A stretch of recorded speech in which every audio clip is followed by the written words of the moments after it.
Okay, here we are interviewing famous movie maker John Thomas, director, cameraman, script writer, and I understand actor as well. Is that right? Yes, that's right. I've just released a new movie entitled Jokes. It's actually a stirring drama about two people who just don't have anything funny to say, and how they deal with the fact that they're in a movie that's supposed to be funny. You caused quite a stir with your first film, Let's Go Outside. That movie analyzes the way society perpetuates racial stereotypes without even realizing what they are doing. Let's take a look at an emotional scene from that one. Do you realize how politically incorrect it is to play cowboys and Indians, or even say cowboys and Indians in 2011? I'm not much into politics, but you see I have this great costume, and I thought you might want to be a cowboy. Do I look like a cowboy to you? I see you have dressed up like a douchebag from the 1950s who thinks he's dressed up like an Indian.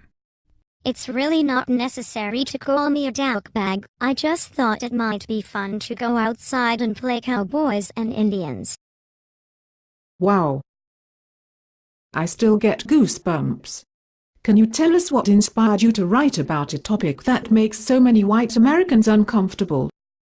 Well, what really inspired me was a film I saw using the famous quote from Shakespeare's little-known play, Horace of Devonshire. I am not familiar with that play. What was the quote you borrowed from Shakespeare? Why don't you go outside and play hide and go fuck yourself?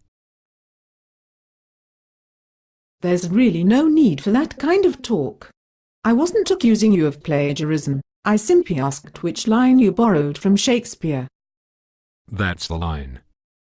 What's the line? Why don't you go outside and play hide and go fuck yourself?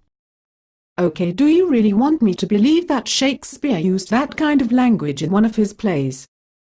It really was appropriate for the time. You have no idea what a douchebag Horace of Devonshire was. Okay, I still don't see what this vulgar quote from Shakespeare has to do with the perpetuating of stereotypes in the United States. Well, when I went to start making my movie, I had to pick two characters out of the pool of free characters. One of the choices was dressed up like Tonto or something. Everything just fell into place from there. Why don't we take a look at a scene from your newer movie, Jokes? Here we see the struggle between two men that can't seem to see eye to eye. If you do not know any jokes, perhaps you should leave the joke telling to me. It is not my fault if you don't get the jokes. He's laughing. He's laughing because he's got me asking you stupid questions, and has you telling jokes that aren't funny. When this video gets put up on YouTube, there will not be any laughing. I understand that my jokes are a little heady, and may go over the heads of people who can't grasp subtle or complex concepts, but I think you were insulting our audience when you say there won't be any laughing. I think the audience has been insulted all right. They have been forced to listen to the idiocy that you think passes for humor.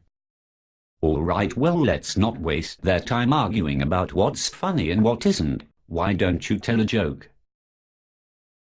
Do these guys ever get it together and make their audience laugh? If I tell you the answer to that question, I think that might keep some of your viewers from going to see the film. If it is anything like your stupid cowboy and go fuck yourself movie, I think we'll be doing them a favor. Wow. That's some pretty serious hostility there, Gail. Are you even allowed to talk like that on television? It's okay. They will beep it out in editing before the movie gets uploaded. We wouldn't want to end up on the not safe for work list. Either way, I am getting the idea you don't like Let's Go Outside very much. It seems like you were a fan just a few minutes ago. That was before I found out the whole thing is based on some douchebag from Devonshire named Horace. Okay, well, perhaps you will have some appreciation for my second movie if you take the time to go and see it. I think I will wait for the reviews to come out on Rotten Tomatoes. Oh yes. I use that website all the time. That is how I found out about the porn movies you made when you were 19.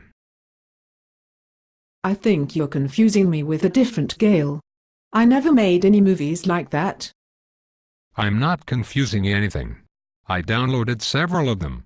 That is why I came on this show. I wanted to see what you look like without all the dicks and balls in the way.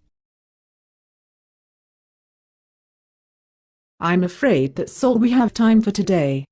Tune in next week when we'll have Chris Brown talking about how to get a little fresh air into a stale dressing room.